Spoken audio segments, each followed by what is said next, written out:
Bhojpuri YouTuber Malti Chauhan के मामले में अब नया मोड़ आ गया है।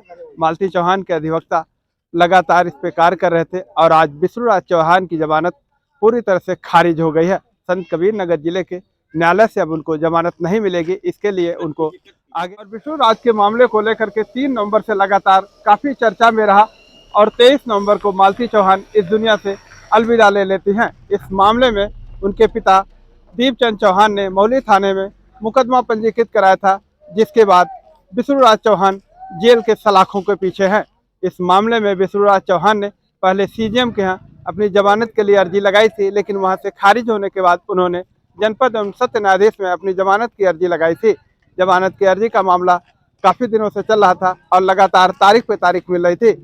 जनवरी माह में 5 तारीख को, फिर 8 तारीख को, फिर 10 तारीख को तारीख मिली थी और आज उनकी डेट थी जिसपे उनकी जमानत खारिज हो गई है। आइए हम अधिवक्ता अमित कुमार जी से बात करते हैं, जो मालती चौहान के अधिवक्ता हैं। इनका क्या कहना है बताएं। ये बताइए कि मालती चौहान और विष्णुराज के मामले में आज मालती चौहान के अधिवक्ता हैं, तो क्या प्रकरण चल रहा है? आज दोनों पक्षों की तरफ से माननीय न्यायालय में जमानत अर्जी पर, जो कि विष्णु कुमार के द्वारा दाखिल की गई थी, उस पर आर्गूमेंट हुई है और माननीय न्यायालय ने आर्गूमेंट सुनने के उपरांत, दोनों पक्षों को सुनने के उपरांत आज अभियुक्त विष्णु कुमार की जमानत को खारिज कर दिया है। तो क्या विष्णुराज चौहान जनपद से कोई जमानत ले पाएंगे? नहीं, उनके पास सेकंड बेल का चांस है। बाकी चीज़ें उनके ऊपर हैं, जिस तरीके की वो पैरवी करते हैं। अगर वो कहीं माननीय उच्च न्यायालय इलाहाबाद में अथवा माननीय जनपद न्यायाधीश महोदय के समक्ष पुनः जमानत की याचिका लगाना चाहते हैं तो स्वतंत्र है, इसके लिए कर सकते हैं। क्या इस मामले में ऐसा हो सकता है कि एक बार जमानत खारिज हो जाती है, पुनः दोबारा याचिका लगाई जा सकती है? ये विधिक पहलू है, अभियुक्त को अधिकार है, अगर किसी प्रकार का तथ्य आता है और वो माननीय न्यायालय के समक्ष रखते हैं तो अपना पक्ष रखने के लिए स्वतंत्र हैं, वह पुनः जमानत की याचिका दाखिल कर सकते हैं। मालती चौहान के पिता के आप अधिवक्ता हैं, तो इस मामले में क्या ऐसा हो सकता है कि वो पुनः अपनी जमानत के लिए प्रक्रिया डालें और जमानत खारिज होगी या उनको जमानत मिल सकती है? यह अभियुक्त के अधिवक्ता से पूछा जाना चाहिए। इसके विषय में वह बेहतर तरीके से बताएंगे कि वो क्या करना चाहते हैं, क्योंकि अग्रेतर कार्यवाही ये उनके ऊपर है। अब इसको लेकर के आगामी क्या कदम उठाए जाएंगे, क्या वो कर सकते हैं, क्या प्रक्रिया है? प्रकरण पूरी तौर पर अभी अन्वेषण के अधीन है। मामले में अभियुक्त कारागार में है। इन्वेस्टिगेटिंग अथॉरिटी के द्वारा मामले की विवेचना की जा रही है। विवेचना के उपरांत यदि आरोप पत्र माननीय न्यायालय में दाखिल किया जाता है फिर ट्रायल होगा। विष्णुराज चौहान, मालती चौहान के पिता ने जो तहरीर दी थी उसमें क्या मामला रहा था, किन बात को लेकर? दहेज की मांग को लेकर मारे पीटे जाने का कथन दिवंगत मालती चौहान के पिता की तरफ से किया गया था कि अभियुक्त के द्वारा लगातार उसकी पुत्री मालती को दहेज की मांग को लेकर के परेशान किया जाता है, मारा पीटा जाता है, प्रताड़ित किया जाता है।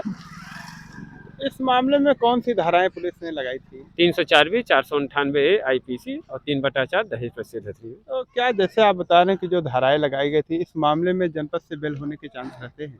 टोटल माननीय न्यायालय का विषय है। अगर माननीय न्यायालय किसी भी विषय में अभियुक्त को जमानत का पात्र मानती है तो माननीय न्यायालय की तरफ से अभियुक्त को जमानत पर रिहा किए जाने का आदेश पारित किया जाता है।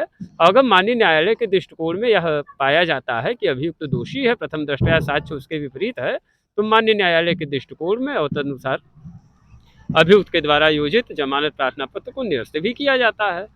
जैसा अभी तक कई बार तारीख पड़ी और आज उनकी जमानत को खारिज भी कर दिया गया है, तो क्या लगा कि मतलब वो दोषी पाए गए हैं या? प्रथम दृष्टया अभी तक का जो साक्ष्य संकलन आया हुआ है और जहां तक मेरी जानकारी है, सारे गवाहों ने और वादी मुकदमा ने अभियुक्त के विरुद्ध स्टेटमेंट दिए हैं और अभी तक का जो भी दोष है उनके ऊपर वो पुष्ट है। तो क्या ऐसी दशा में अगर वो पुनः अर्जी लगाते हैं तो उनकी अर्जी को स्वीकार किया जाएगा या खारिज कर दिया इस पर कोई टिप्पणी उचित नहीं है। यह टोटल माननीय न्यायालय का विषय है और यह उनके अधिवक्ता पे यह चीज़ डिपेंड करती है कि वो आगे क्या स्टेप लेते हैं। जैसा आप बता रहे हैं किस तरह के मामले हैं और आप पुराने अधिवक्ता हैं, आपको जानकारी होगी कि मतलब क्या हो सकता है?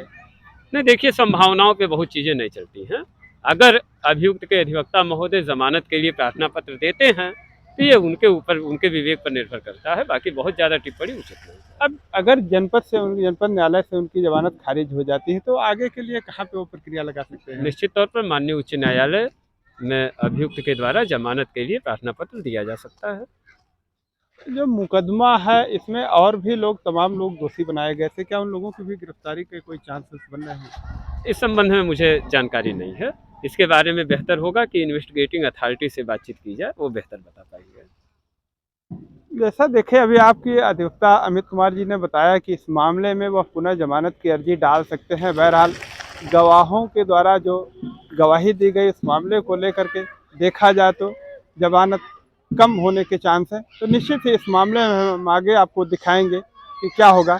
बहरहाल तो आज उनकी जमानत पूरी तरह से खारिज हो गई है। आप देखते रहिए SMT News 24 और मैं हूं शैलेंद्र मणि त्रिपाठी।